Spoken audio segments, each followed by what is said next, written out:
सुमंत जी को भगवान ने जिस रथ पर बैठकर राम जी अयोध्या से श्रृंगवेरपुर तक आए थे, उस रथ के डोरी सुमंत जी के हाथ में थी।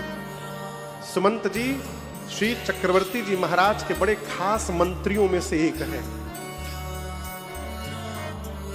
राम जी ने सुमंत जी को गंगा किनारे से श्रृंगवेरपुर से बरबस विदा किया था।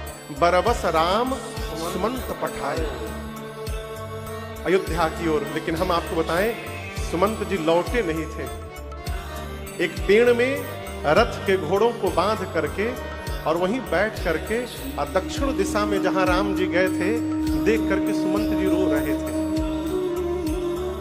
सुमंत जी को लगा कि कहीं पिताजी की याद आ जाए और राम जी लौट करके आ जाएं, और यदि यहां मैं नहीं रहूंगा तो राघव जी को पैदल पैदल अयोध्या जाना पड़ेगा। तो वहीं बैठे रहे। जब निषाद राजगुह को भगवान ने यमुना जी के तट से वापस श्रृंगवेरपुर विदा किया और निषाद राज गंगा पार करके जब श्रृंगवेरपुर में प्रवेश करते हैं और वृक्ष के नीचे जब सुमंत जी को बैठकर रोते हुए देखा ना, तो निषाद राजगुह भी विह्वल हो गए। आप निषाद जी को सुमंत जी को छोड़िए, जिस रथ पर बैठकर राम जी आए थे उस रथ के घोड़ों की दशा देखिए। गोस्वामी जी लिखते हैं, सारे घोड़े दक्षिण दिशा की ओर देख रहे हैं। देखी दक्षिणा दिशे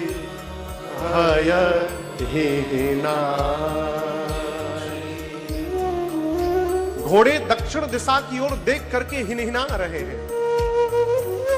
3 दिन बीत गया है राम जी से दूर हुए। कितना दिन? 3 दिन। घोड़े आपस में बात करते हैं एक दूसरे से कि ऐसा आज तक कभी हुआ नहीं।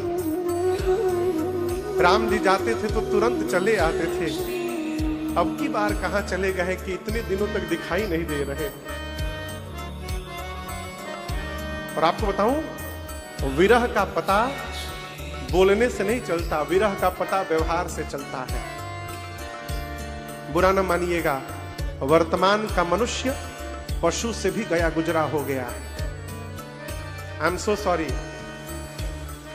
बगल में कोई घटना घट जाती है ना, तो आदमी घरवा में कहता है जल्दी से 2 ठे रोटी दे दो, घाट पे चला जाऊंगा तो 4-5 घंटा खा नहीं पाऊंगा। बगल में घटना घटी है, मैं ये नहीं समझ पाता कि सुनने के बाद मुंह में जाता कैसे है।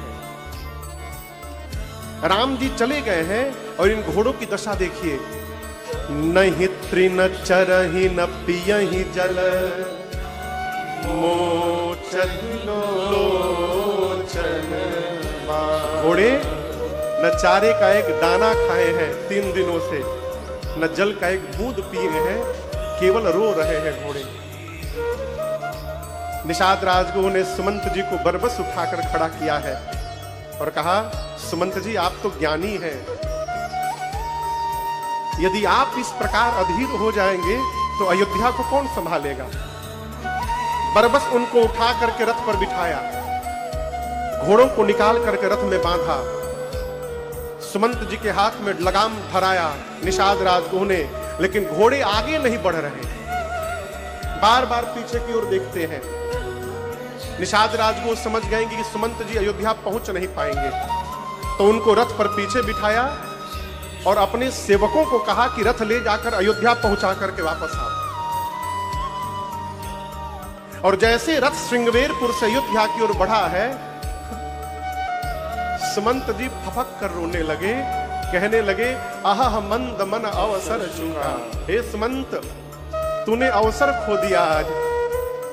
अब इससे बड़ा कौन सा दुख जीवन में आएगा कि तेरे शरीर का त्याग ये प्राण करेगा। आज यदि राम वियोग में तेरा प्राण चला गया होता तो सुमंत तू अमर हो जाता। तूने अवसर खो दिया आज। अपने हाथ से अपने बाल को पकड़कर नोच रहे हैं। यहां गोस्वामी जी ने 3 उदाहरण दिए हैं, सुमंत जी की दशा कैसी है। 3 उदाहरण दर्शन करिए। गोस्वामी जी कहते हैं कि कोई व्यक्ति जीवन भर घर से बाहर रहा हो, जीवन पर्यंत धन कमाया हो और जीवन भर की कमाई लेकर अंत में अपने घर वापस आ रहा हो, और रास्ते में उसकी कमाई कहीं छूट जाए या खो जाए, तो उस धन के खोने के बाद उस जीव की जो मन की गति होगी, उसी गति में सुमंत जी आज जा रहे हैं। कोई ब्राह्मण जीवन भर धर्म का पालन करे जीवन पर्यंत, और अपने जीवन के अंतिम क्षण में जी रहा हो, खाट पर लेटा हो, और इस आशा में हो कि उसके घर का कोई पुत्र पौत्र आकर प्राण निकलने के पूर्व उसके मुख में गंगा जल डालेगा, और प्राण निकलने के पहले उस ब्राह्मण के मुख में कोई धोखे से मदिरा डाल दे, मदिरा, तो मरते समय मुख में मदिरा चला जाए, उसके बाद उस ब्राह्मण को जो सोच होगा वो सोच सुमंत जी कर रहे।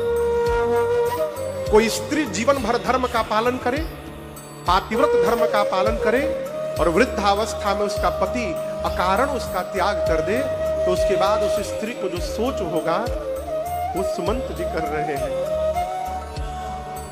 अयोध्या की ओर जा रहे हैं, मन में सोच रहे हैं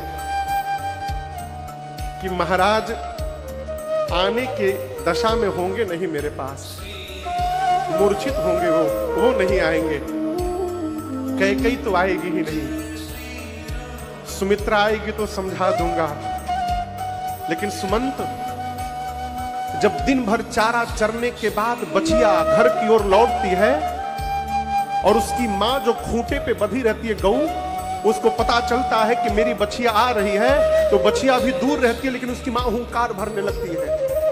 यदि मेरी लौटने की सूचना मिलकर राम की माँ कौशल्या दौड़कर मेरे पास आकर पूछेंगी, सुमंत मेरे राघव कहाँ हैं, तो मैं कौशल्या जी से क्या कहूंगा कि मैं उनके राम को वन में छोड़ के चला आया। इसी प्रकार कल्पना करते करते सुमंत जी तमसा नदी के तट पर पहुंचे। उस समय दोपहर था। वहीं से निषाद राजगुह के सेवकों को विदा किया और तमसा के किनारे रथ उसे उतर करके बैठ गए। क्यों बैठ गए? सुमंत जी बोले कि अब मेरा ये मुख कलंकित हो गया है, राम को मैं वन में छोड़ करके आया हूं, मैं अयोध्या वासियों को अब मुंह दिखाने लायक नहीं रहा। दिन में जाऊंगा तो ये मुख दिखाई पड़ेगा, मैं रात्रि के अंधकार में जाऊंगा। और अंधेरे में सुमंत जी रथ लेकर अयोध्या में प्रवेश करते हैं। उतरकर महारानी कौशल्या की महल में गए। जाकर दशरथ जी को जब सुमंत जी ने देखा तो ऐसा लगा कि किसी ने चंद्रमा से उसके अमृत को निचोड़ करके और चंद्रमा को आकाश से उतार कर धरा पर पटक दिया। केश बिखरे हुए हैं, वस्त्र मलिन हैं, मूर्छित अवस्था में श्री चक्रवर्ती जी धरा पर पड़े हुए थे। सुमंत जी ने जाकर उनके चरणों को दंडवत किया और कहा, हे जय जीव, आपका सुमंत आपको प्रणाम कर रहा है। जैसे सुमंत शब्द कान में पहुंचा, गोस्वामी जी कहते महाराज मूर्छा से जगे और तुरंत सुमंत जी को गले लगा लिए। और गले लगाकर महाराज ने कहा, सुमंत अपने मन से कुछ मत बोलना, मैं जो पूछ रहा हूं पहले उसका उत्तर देना। सुमंत, राम कुशल कहू सखा सनेही, राम कुशल कहू सखा सनेही, कहाँ रघुनाथ लखन बैदे, कहाँ रघुनाथ लखन बैदे, आने होंगे कि बनहि सिधाए, आने होंगे कि बनहि सिधाए, सुनत सजीव लोग जय जय, सुनत सजीव लोग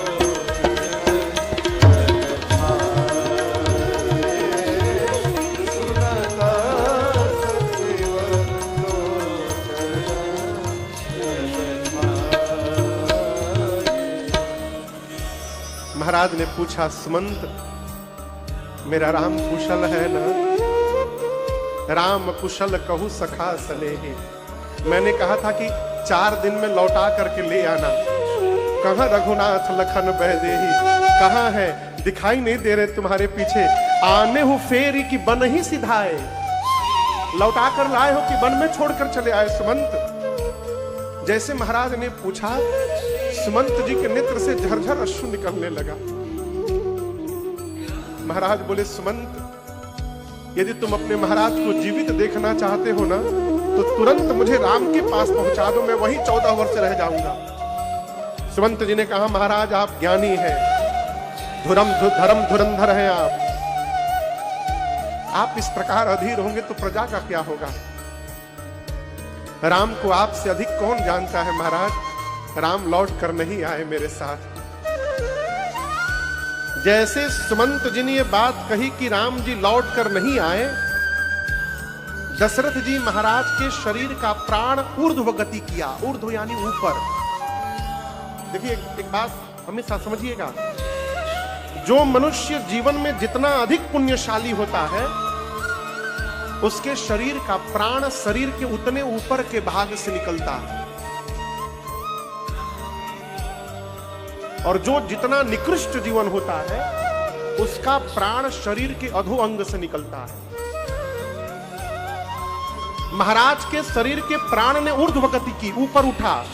प्राण कंठगत भयं भुआलु, कंठ में आकर प्राण फंस गया, और जब प्राण कंठ में पहुंचा तो नीचे के सारे अंग शिथिल हो गए। कौशल्या मैया ने जब यह स्वरूप देखा तो मां ने पांव पकड़ लिया, कहा, महाराज राम का वियोग आज समुद्र बना हुआ है, और उस वियोग रूपी समुद्र में ये अयोध्या जहाज बन के डोल रहा है, और इस अयोध्या रूपी जहाज पर नाथ पूरा परिवार बैठा है और पूरा समाज बैठा हुआ है। और मैं एक बात कहूं, आप ही इस जहाज के नाविक हैं प्रभु। जिस जहाज पर नाव चलाने वाला नाविक नहीं रहे ना, उस जहाज को डूबने से कोई नहीं बचा सकता। यदि आप नहीं रहेंगे तो इस जहाज का बेड़ा पार कौन लगाएगा? मैं कहती हूं, धैर्य रखिएगा ना, तो 14 वर्ष बाद राम स्वयं आकर आपको प्रणाम करेगा। महाराज ने कहा, कौशल्या आज धैर्य नहीं, आज मुझे उस अंधे माता पिता के श्राप की सुधि आ रही है। उन्होंने कहा था, जिस प्रकार पुत्र के वियोग में हम मर रहे हैं, एक दिन पुत्र के वियोग में तुम भी मरोगे दशरथ। कौन अंधे माता पिता? श्रवण कुमार के माता पिता। तापस अंध शाप सुधि आए। और मैं आपको बताऊं, मरने के पहले कौशल्या जी से दशरथ जी ने 2 बात कही थी। क्या? कौशल्या, घर को प्रकाश देने के लिए 3 साधन हैं केवल। कितने साधन? 3। एक सूर्य, दूसरा मणि और तीसरा दीपक। महाराज बोले कि रघुवंश के मणि राम रघुवंश को और अयोध्या को छोड़कर वन को प्रकाश दे रहे हैं। मणि चला गया घर से, और सूर्य वंश का सूर्य मेरे साथ अब डूबने वाला है। सूर्य भी अब अस्त होने वाला है। कौशल्या, इस घर को प्रकाश देने के लिए केवल दीपक बचा है। मां ने तुरंत पूछा, प्रभु वो दीपक है कौन? महाराज ने कहा, जाने हूं सदा भरत कुल दीपा। भरत को इस कुल का दीपक समझना और प्रयास करना कि भरत कहीं ना बुझ जाए, फिर इस अयोध्या को कोई प्रकाशित नहीं कर पाएगा। और दूसरी बात महाराज ने कही, कौशल्या मैं तो जा रहा हूं, जब मेरा राम लौट करके आएगा ना, तो मैं जानता हूं वो मेरे वियोग में भोजन नहीं करेगा। और राम की सब सेवा के लिए सीता को समर्पित कराना, लेकिन भोजन कराने का काम सीता पर मत छोड़ना कौशल्या, आप स्वयं करना, क्योंकि राघव भोजन नहीं करेंगे मेरे वियोग में। और जब राम भोजन न करे ना, तो मेरी छवि उनके सामने रख करके और मेरी सौगंध दिला करके उनको बिठा करके भोजन कराते रहना, नहीं तो मेरा राम भोजन नहीं कर पाएगा। ये दो बात निवेदन करके महाराज बोले, राम आपको देखे बिना मैंने बहुत जी लिया। हे लक्ष्मण, हे जानकी, आपको देखे बिना मैंने बहुत जी लिया। आपको बताऊं, राम जी के जाने के बाद वो अयोध्या की 6वीं रात्रि थी। कौन सी रात्रि थी? 6वीं। महाराज को इस बात की ग्लानि है कि राम को गए 6वीं रात्रि आ गई, अब मेरा प्राण नहीं गया, मेरा प्रेम झूठा हो गया। और मानो मरने के पहले महाराज प्रायश्चित कर रहे हैं। एक एक रात्रि के लिए एक एक बार महाराज ने बोला। क्या बोला? राम राम कही, राम कही, राम राम कही, राम तन परिहरि रघुबर बिरह, राम गयऊ सुरधाम।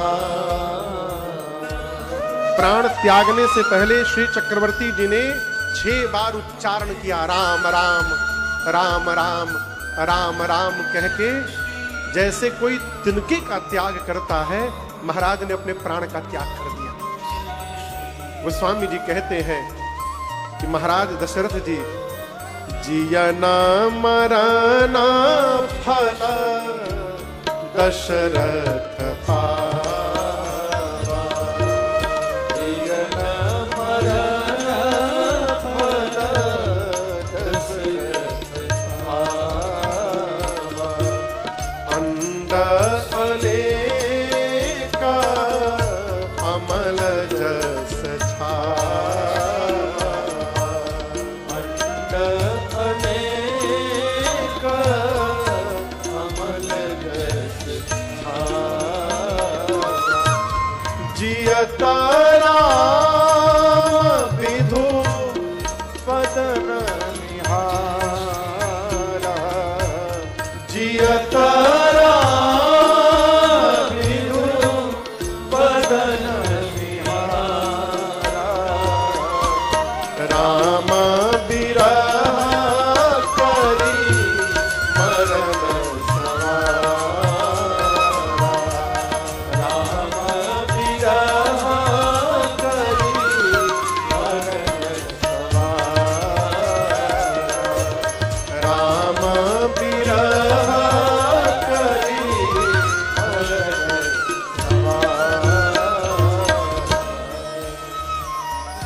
गोस्वामी जी कहते हैं, दशरथ जी ने जीने और मरने का दोनों का फल पाया। कैसे? जब तक जीवित रहे, रघुनाथ जी को देख देख कर जीवित रहे, और जब जगत से विदा लेकर गए तो राम जी को याद करते करते चले गए। यही जीने और मरने का सर्वश्रेष्ठ फल है। माताएं विलाप करने लगी। गुरुदेव भगवान ने आकर ज्ञान उपदेश दिया। नाव में तेल भर करके और महाराज के पार्थिव शरीर को सुरक्षित कराया। क्यों? 4 पुत्र होने के बाद भी अग्नि देने के लिए कोई नहीं है घर में। शरीर को सुरक्षित कराया और सेवकों को बुलाकर कहा, दूत को बुलाकर गुरुदेव ने कि शीघ्र भरत जी के पास उनके ननिहाल जाइए और केवल इतना कहिएगा कि गुरुदेव ने याद किया है, बस। यहां जो घटा है वो मत बताना, क्योंकि यदि भरत को पता चल गया ना तो भरत आने लायक नहीं रह पाएंगे। दूतों ने जाकर बताया। भरत जी जिस अवस्था में थे उसी वेश में दौड़ पड़े। अयोध्या पहुंचे, सीधे मां कैकेयी के द्वार पर पहुंचे। मां ने द्वार पर भरत जी की आरती उतारी, दुलार किया, ले जाकर कमरे में बिस्तर पर बिठाया मां ने, और भरत से पूछा, भरत मामा के घर सब ठीक है ना? वहां ननिहाल में सब ठीक है ना पुत्र? भरत जी ने कहा, मां वहां तो सब ठीक है, मेरे घर में सब ठीक है ना मां? कैकेयी मियां पूछी, क्यों पूछ रहे हो? भरत जी बोले, मां आज जब मैं अयोध्या में प्रवेश किया ना, तो मुझे ऐसा लग रहा था कि किसी ने मेरी अयोध्या की श्री का हरण कर लिया। आज अयोध्या के लोग मेरा मुख नहीं देखना चाह रहे थे मां। और मुझे सबसे अधिक आश्चर्य कब लगा मां, आज के पहले मैं जब भी घर लौट कर आया हूं तो द्वार पर मेरी तीनों माताएं आरती की थाल लेकर मिली हैं। आज पहली बार आप अकेले मिली मां। मेरे घर में सब कुशल है ना मां? कैकेयी जी ने कहा कि कुशल तो मैंने सब बना लिया था। मंथरा ने बड़ी सहायता की भरत, परंतु क्या कहूं, ब्रह्मा जी ने एक बात बिगाड़ दी बीच में। भरत जी पूछे क्या हुआ? कैकेयी मिया बोली, लाला सब ठीक हो गया था। क्या बताऊं, अचानक आपके पिताजी नहीं रहे। आप गोस्वामी जी कहते हैं, भरत भैया सुने पिताश्री नहीं रहे, तात तात हा तात पुकारी, हे तात कह के भरत जी खड़े खड़े गिर पड़े धरती पर। किसी जल में से मछली को निकालकर बाहर फेंक दीजिए, और बाहर निकलकर मछली जैसे छटपटाने लगे, भरत जी तड़पने लगे। मां कई बार बार संभाल करती है भरत जी का। भरत जी कहते, मां भरत के हाथ को रघुनाथ के हाथ में सौंपे बिना मुझे अनाथ करके पिताजी चले गए। कारण बताओ मुझे, क्या बताओ, जोर से बोलिए। कारण, पिताजी को कोई व्याधि नहीं थी, कैसे पिताजी नहीं रहे? अब दर्शन करिए। कैकेयी मैया ये भली भांति जान रही है कि आज के बाद जिस पुत्र को मैंने अपने कोख से जन्म दिया है, ये भरत आज के बाद मुझे जीवन भर कभी अब मां नहीं कहेगा। और किसी भी स्त्री के लिए इससे बड़ा कष्ट नहीं हो सकता है कि उसकी अपनी संतान ही उसको मां कहने से मना कर दे। लेकिन कैकेयी मैया जानती है कि जब तक कैकेयी तुम समाप्त नहीं हो जाओगी, तब तक तुम्हारा राम महान कैसे बन पाएगा। और आप पढ़िएगा मानस में, कैकेयी मैया ने कुछ बदल करके और छिपा करके नहीं सुनाया, सब सुनाया। मां ने जो जो किया था विस्तार पूर्वक भरत जी को बताया। अब भरत जी सुनते गए और स्तब्ध होते गए। और जब पूरी बात भरत जी सुने तो गोस्वामी जी कहते हैं, भरत जी पिताजी की मृत्यु भूल गए। भरत ही बिसरेउ पितु मरना, सुनत राम बन गौर, हे तू अपन पाँव जानी जिया, थकीत रहे हरि माँ। देखिए, जीवन में जब बड़ा दुख आ जाए ना, तो बड़े दुख के आगे छोटका दुख अपने आप विस्मृत हो जाता है, हेरा जाता है, वो भुला जाता है। भरत भैया अब तक रो रहे थे कि पिताजी नहीं रहे, और जैसे पता चला कि राम भैया वन चले गए, भरत जी पिताजी की मृत्यु भूल गए। भरत ही बिसरे पितु मरना, स्तब्ध हो गए। मन में कहने लगे, कैकेयी न तुम्हारा दोष, न मंथरा का दोष, किसी का दोष है तो इस पापी भरत का दोष है। न ये पापी इस धरती पर जन्म लेता, न इस पापी को तू राजा बनाने का सपना देखती। मेरा कारण अपराध है सारा। यहां इस प्रसंग में भरत जी ने मां कैकेयी को बहुत कुछ कहा, बहुत कुछ सुनाया। क्या सुनाया वो गोस्वामी तुलसीदास जी जाने, भरत जी जाने। अखंड पाठ करिए, मानस जी का संकल्पित पाठ करिए, तब तो ये प्रसंग पढ़िएगा। अलग से प्रसंग मत पढ़िएगा, मैं निवेदन कर रहा हूं। क्यों? भरत जी जो मां कैकेयी को कह दिए हैं, मां कैकेयी उस बात की अधिकारिणी नहीं है। मां कैकेयी उस सुनने की पात्रता नहीं रखती। मां ने क्या, भरत जी ने काका नहीं कहा मां को, मां मौन होकर सुनती रही। इसके बाद पता है भरत जी कहां गए? प्रदीप जी, पता है कहाँ गए भरत जी? कौशल्या मैया के पास। क्यों?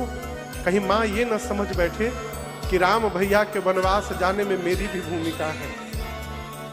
भरत जी दौड़कर माँ के पास गए। आप उस दृश्य की कल्पना करिए, कौशल्या मैया अपने कक्ष में बिस्तर पर बैठी हैं, रो रही हैं। तो रोते समय आंख में क्या रहता है? आंसू। आंख में जब आंसू भर जाए ना तो धुंधला दिखाई पड़ता है, स्पष्ट नहीं दिखता। मां की आंख में आंसू भरे हैं, मां को धुंधला दिख रहा है। द्वार पर भरत जी आके खड़े हो गए। भरत जी और राम जी दोनों देखने में एक जैसे, बिल्कुल एक जैसे। मां को धुंधला दिख रहा था, स्पष्ट नहीं दिख रहा था।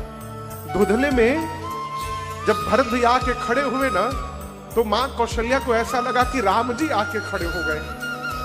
और अचानक जैसे राघव जी की स्मृति आई ना, मां इतनी विह्वल हो गई, इतने वेग से मां कौशल्या दौड़ी भाव विह्वल में कि गोस्वामी जी कहते द्वार तक मां कौशल्या पहुंची नहीं, बीच रास्ते तक जाते जाते मां को मूर्छा आ गई और मां गिर पड़ी।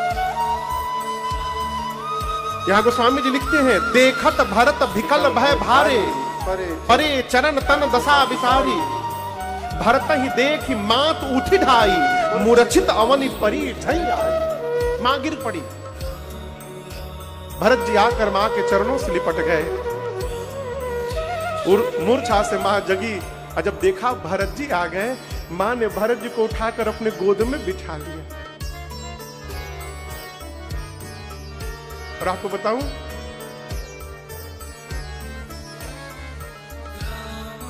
भरत भैया केवल मां की मांग देख रहे थे। यहां गोस्वामी जी लिखे, केवल मां की मांग देख रहे हैं। मां पूछती है क्या देख रहे हो? भरत जी बोले, मां अपना दुर्भाग्य देख रहा हूं। आज इस सृष्टि में तेरे भरत से कोई अभागा नहीं होगा मां। जिस पुत्र के कारण उसकी मां के मांग का सिंदूर समाप्त हो जाए, उससे बड़ा अभागा कोई नहीं हो सकता संसार में मां। लेकिन एक बात कहूं मां, मुझे कुछ पता नहीं था मां। राम भैया के वनवास में मेरी कोई भूमिका नहीं है मां, मैं कुछ नहीं जानता। यदि भैया के वनवास में मेरी तनिक भी भूमिका है तो मैं कहता हूं, जो पाप सदगुरु की हत्या से लगता है, तेरा भरत लेने को तैयार है। जो पाप माता पिता की हत्या से लगता है, मुझे लग जाए। अंक में पल रहे संतान की हत्या से जो पाप लगता है, मैं लेने को तैयार हूं। भरत जी बोलते गए, बोलते बोलते भरत भैया 28 पाप गिना गए। मैं ये सारे पाप लेने को तैयार हूं। कौशल्या मैया बोली, बोल लिए, अब मैं बोल रही हूं। सूर्य को देखे हो? सूर्य को, सूर्य के आने से अंधकार समाप्त हो जाता है भरत। लेकिन यह संभव है कि किसी दिन अंधकार ही सूर्य को समाप्त कर दे। यह संभव है। पूरा का पूरा आकाश एक छोटे से बादल में समाहित हो जाए, यह संभव है। जल से निकलने के बाद भी मछली मरे नहीं, जीवित रह जाए, भरत यह संभव है। धरती अपनी क्षमा तत्व का त्याग कर दे, संभव है। लेकिन मैं कहती हूं, मेरा भरत अपने भैया राम के विरुद्ध जाकर कोई व्यवहार करेगा, यह किसी युग में संभव नहीं है भरत, यह कदापि नहीं हो सकता। राम के वनवास में धरती पर जो कोई भी तुम्हारी भूमिका बताएगा, उस व्यक्ति को सपने में भी सुगति की प्राप्ति नहीं हो पाएगी। तुम्हारे पिताजी तो तुम्हारे भैया के वियोग में चले गए। भरत जी बोले, ये बात नहीं है मां, आपकी सब बात मानूंगा, ये बात नहीं मान सकता। पिताजी भैया के वियोग में नहीं मरे हैं मां। कौशल्या मां बोली, यही कारण है। भरत जी बोले, हो ही नहीं सकता। भैया का वियोग था तो पिताजी प्राण बचा सकते थे। अयोध्या का त्याग करके भरत भैया राम भैया के पास जाकर रह सकते थे, प्राण बचा सकते थे। लेकिन पिताजी ने ये नहीं किया। क्यों? कारण मैं बता रहा हूं। पिताजी सोचे, यदि जीवित रह गया तो पापी भरत का मुख देखना पड़ेगा। मेरे जैसे पापी का मुख न देखना पड़े, इसलिए मेरे आने के पहले पिताजी ने प्राण त्याग दिया। माँ, पिताजी भैया के कारण नहीं, इस अधम के कारण गए हैं माँ। रात भर भरत जी रोते रहे। एक ही बात कहते हैं कि मोरा जनमा रघु पर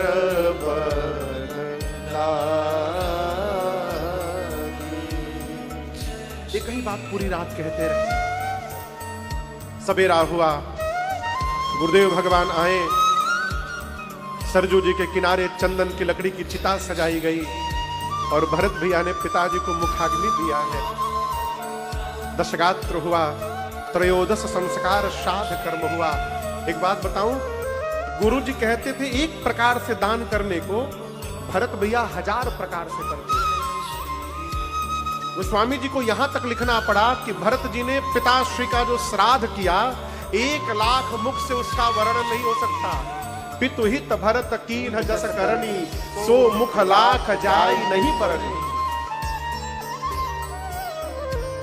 मैं एक निवेदन करूं आप लोगों से, करूं? बोलिए। श्राद्ध कर्म ना बहुत श्रद्धा से करनी चाहिए। श्रद्धा शब्द से ही श्राद्ध की उत्पत्ति हुई है। ये जो कर्म है, ये बताता है कि जाने वाले के प्रति हमारी क्या श्रद्धा थी, वही श्राद्ध है। और इसमें एक और निवेदन करूंगा, मरने के बाद श्रद्धा दिखाइए चाहे मत दिखाइए, जब तक माई बाप जीवित है तब तक श्रद्धा अवश्य दिखाइए। जीवन भर बाबूजी को अपने हाथ से कभी 1 गिलास पानी नहीं दिया, अब मरने के बाद पिताजी के नाम से प्याऊ बनवा रहे हैं, ये सब बेकार है, कोई मतलब नहीं। माई बाप जीवित है तो जो जो करना है कर जाइए, अवसर नहीं मिलेगा। हो धरती पर सबसे सौभाग्यशाली जीव है वो, जिसको घर में कोई आशीर्वाद देने वाला है। ये जो ऊपर छत है ना, ये रहता है तो इसका महत्व नहीं पता चलता, जब ये समाप्त हो जाता है ना तब इसके महत्व का पता चलता है। इसलिए माई बाप है जब तक जीवित, आप सौभाग्यशाली हैं। भगवान को बाद में प्रसन्न करिए, जन्म देने वाले माता पिता को पहले प्रसन्न करिए, भगवान अपने आप प्रसन्न हो जाएगा। श्राद्ध कर्म पूर्ण हुआ और इसके बाद 2 दिन बाद श्रद्धांजलि सभा बैठी। पूरा परिवार, राज समाज, प्रजा के मुख्य गणमान्य अतिथि विराजमान है। भरत वशिष्ठ निकट बैठारे। गुरुदेव भगवान वशिष्ठ जी ने भरत जी को अपने पास में बिठाया। क्यों? जिसको समझाना होता है उसको बगल में बिठाया जाता है, हाथ पकड़ के सिर पकड़ के समझाना पड़ता है। बगल में बिठाया भरत जी को। गुरुदेव ने कहा, भरत, ब्रह्मा जी ने मनुष्य के हाथ में सब कुछ दे दिया, परंतु 6 वस्तुओं पर मनुष्य का कोई अधिकार नहीं है। कितने वस्तुओं पर? हानि, लाभ, जीवन मरण, यश अपयश, विधि। व्यापार में हम और आप धन लगा सकते हैं, धन लगाने के बाद हानि होगी कि लाभ, ये हमारे आपके हाथ में नहीं, विधाता के हाथ में। कौन जन्म लेगा, कौन मरेगा, ये विधाता के हाथ में। कब जीवन में यश मिलेगा और कब अपयश प्राप्त होगा, ये विधाता के हाथ में। आप पिताजी के लिए ग्लानि मत करिए भरत जी। जीवन में उस ब्राह्मण का सोच करना चाहिए जो ब्राह्मण वेद नहीं जानता। सोचिए विप्र वेद विहीना। उस क्षत्रिय, उस राजा का सोच करना चाहिए भरत, जो प्रजा को प्राण के समान प्रेम न करे और नीति का पालन न करे। उस वैश्य, उस बनिए का सोच करना चाहिए जो धनवान होने के बाद कंजूस बना हुआ है और अतिथि का सत्कार न करे और नित्य भगवान शिव का अभिषेक न करे। वो वैश्य सोचनीय है। वो शूद्र, वो सेवक सोचनीय है जो मुखर है, ज्ञान के गुमान में श्रेष्ठ का अपमान करता हो। वो शिष्य सोचनीय है जो गुरु की आज्ञा का पालन न करे। वो स्त्री शोचनीय है जो शिक्षा से विचरण करती हो और बात बात में घर में कलह करती हो। वो गृहस्थ शोचनीय है जो जीवन के 3 ऋण से उऋण होने का उपाय न करे। देखिए, हम और आप जैसे विवाह करते हैं, हमारे आपके जीवन में 3 कर्जा चढ़ जाता है। देव ऋण, बोलिए साथ में, देव ऋण, ऋषि ऋण और पितृ ऋण। हर गृहस्थ का यह धर्म है कि इन तीनों ऋणों से उऋण होने का उपाय करे। क्या उपाय करे? घर में समय समय पर ब्राह्मण देवता को बुलाकर यज्ञ आदि हवन पूजन करना चाहिए। इससे हम देव ऋण से उऋण होते हैं। धरती पर परमार्थ करना, सत्कर्म करना, किसी गरीब को पढ़ाना, उसकी शादी कराना, यदि भगवान सामर्थ्य दिए हैं तो किसी का उपचार कराना, ये परमार्थ है। इस व्यवहार से हम पितृ ऋण से उऋण होते हैं। संतति को आगे बढ़ाना। और ऋषि ऋण, ऋषि मुनियों ने तपस्या करके जिन ग्रंथों को जन्म दिया है, उस ग्रंथों का पठन पाठन और वितरण करना, इस व्यवहार से हम ऋषि ऋण से उऋण हो सकते हैं। किसी के घर किसी उत्सव में जाइए ना, तो बुके लेके ना जाइए। आई एम सो सॉरी, कोई बुके के दुकान वाले होंगे तो गुस्सा मत जाइएगा। किसी घर जन्मदिन में सालगिरह पर जाइए ना, बुके लेके ना जाइए। गीता प्रेस जी से एक आध्यात्मिक बुक लेकर जाइए। 18 पुराण है, भागवत है, गीता है, रामायण है, बुक लेकर जाइए। धर्म ग्रंथ लेकर जाइए। भले वो ना पढ़े, उसको दीजिए, घर में पड़ा रहेगा, कभी मति पलटेगी। और खोलकर कोई पृष्ठ बदला और उस ग्रंथ का एक वाक्य भी उसके जीवन में उतर गया, उसका जीवन धन्य हो जाएगा। बुके न दीजिए, बुक दीजिए। ये ऋषि ऋण से उऋण होने का उपाय है। गुरुदेव बोले, भरत, जो गृहस्थ इस ऋण से उऋण होने का उपाय ना करे, वो शोचनीय है। जो सन्यासी सन्यास लेने के बाद भी जगत के प्रपंच में फंसा हुआ है, वो शोचनीय है। जो वानप्रस्थ तपस्या छोड़कर भोग में लगा हुआ है, वो शोचनीय है।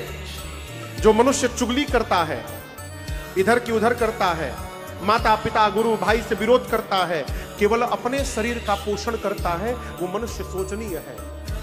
और भरत, वो मनुष्य तो पुत्र सब प्रकार से शोचनीय है जो मनुष्य का शरीर प्राप्त करके और भगवान का भक्त नहीं हो पाया, वो सब प्रकार से शोचनीय है। आपके पिताजी शोचनीय नहीं है भरत। मैं डंके की चोट पर कहता हूं, भयऊ न अहई न अब होनिहारा,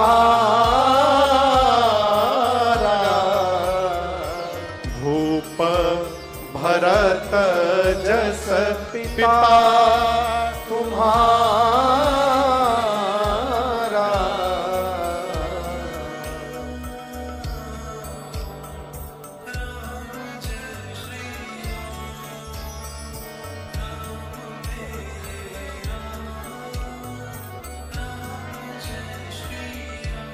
गुरुदेव ने कहा, भरत, आपके पिता जैसा पिता न था, आपके पिता जैसा पिता न है, और आपके पिता जैसा पिता न भविष्य में होने वाला है? मैं कितनी प्रशंसा करूं आपके पिताजी की। जिस महाराज दशरथ की प्रशंसा इंद्र करते हो, जिस महाराज दशरथ की प्रशंसा ब्रह्मा करते हो, जिस महाराज दशरथ की प्रशंसा शंकर करते हो, और तो और छोड़िए, राम जिनके पुत्र बन करके धरती पर अवतार लिए हैं, उस महाराज की मैं क्या प्रशंसा करूंगा। सब प्रकार आपके पिता श्री बड़भागी हैं। इसलिए मैं तो कहता हूं, भरत, सोच मत करिए। आपके पिताजी को प्राण से प्रेम नहीं था, वचन से प्रेम था। यदि दशरथ जी को प्राण से प्रेम होता तो वो प्राण बचाते, वचन छोड़ते। आपके पिता ने जिन्हें वचन को बचाया, अब प्राण का त्याग किया। एक वचन मानकर आपके भैया बन चले गए, दूसर का वचन मानकर के आप राजा बन जाइए। कोई बुरा नहीं कहेगा आपको, कोई कुछ नहीं कहेगा भरत जी। हम तो कहते हैं